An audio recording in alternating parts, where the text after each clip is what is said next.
समितीमध्ये जो काही आपण आता हैदराबाद गॅझेटियरच्या अंमलबजावणी संदर्भात आपण जो निर्णय केला किंवा मग सातारा गॅझेटियर असेल त्या बाबतीमध्ये आता कार्यवाही करण्यासंदर्भात जो निर्णय केला आहे त्या अनुषंगिक आज विभागीय आयुक्त जे आहेत पुणे आणि संभाजीनगर आणि अन्य राज्यातही पण या दोन प्रामुख्यानं विभागीय आयुक्तांनी सर्व जिल्हाधिकारी यांच्या समेत चर्चा झाली। अनुषंगिक ज्या ज्या बाबी ज्या आवश्यक आहेत म्हणजे माहिती घेणं किंवा दाखले देण्याबाबतीमध्ये जे काही SOP तयार करायचे आहेत त्याला आता अंतिम स्वरूप आपण देणार आहोत। पण त्या संदर्भात विभागीय आयुक्तांच्याकडे काय कार्यवाही झाली, जिल्हाधिकारी स्तरावर काय कार्यवाही सुरू आहे त्याचा आज आम्ही आढावा घेतला। नंतर साधारण जे गुन्हे मागे घेण्याचा प्रश्न होता तर आपण या महिनाअखेरपर्यंत मुदत दिलेली आहे आणि आता असे आज निर्णय झाला आहे की प्रत्येक सोमवारी माननीय जिल्हाधिकारी आणि जिल्हा पोलीस अधीक्षक यांच्या स्तरावर बैठक होईल आणि मंगळवारी आमच्या उपसमितीपुढे अहवाल येईल। एक टाईम बाउंड पद्धतीने हे सगळे गुन्हे मागे घेण्याच्या बाबतीमध्ये कार्यवाही करण्याच्या सूचना दिलेल्या आहेत। नंतर जी काही आंदोलक जे मृत्युमुखी पडले होते साधारण 96 लोकांच्या रकमा बाकी होती ती रक्कमसुद्धा मागच्या 2 दिवसामध्ये सर्व जिल्हाधिकाऱ्यांकडे सुपूर्द करण्यात आली आहे। म्हणजे ती सुद्धा रक्कम जमा करण्यात आली आहे। बाकी काही मग नोकरीचे विषय होते 53 लोकांचे त्यांना इस्तिमा मंडळात सामावून घेतलेले आहे। काही लोक राहिलेत, काहींच्या मागणी होती आम्हाला वितरण कंपनीकडे घ्या आमच्याकडे किंवा MIDCकडे घ्या तोही प्रस्ताव मी आज त्यांना तपासून घ्यायला सांगितलेला आहे।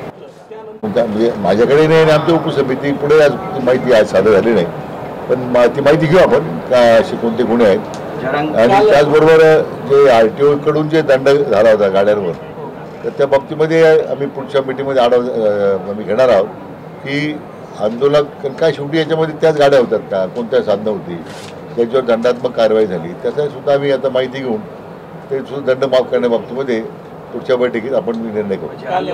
असं की जरांगे पाटलांना आपल्या माध्यमातून एवढीच मला विनंती आणि आवाहन करायचं आहे। आता एक उपसमिती स्थापन झाली त्याच्यावर चर्चा झाली, आपल्या झालेल्या निर्णयामध्ये गॅझेटरचे GR निघालेत। आता अंमलबजावणी प्रक्रियेमध्ये जी काही व्यवस्था जिल्हा पातळीवर विभागीय पातळीवर जी करावं लागते तर त्याला जो काही कालावधी लागणार तो थोडा लागतो आहे पण तरी आमचा प्रयत्न आहे की अधिक त्याला गती देऊन एक कालबद्ध पद्धतीने या सगळ्या याची अंमलबजावणी व्हावी असा आमचा प्रयत्न आहे। मला वाटतं असं कुठलाही दबाव शासनावर नव्हता। अतिशय विचारांती आमच्या उपसमितीने 3-4 बैठका घेऊन याचा विनिमय केल्यानंतरच आपण तो निर्णय केला आहे।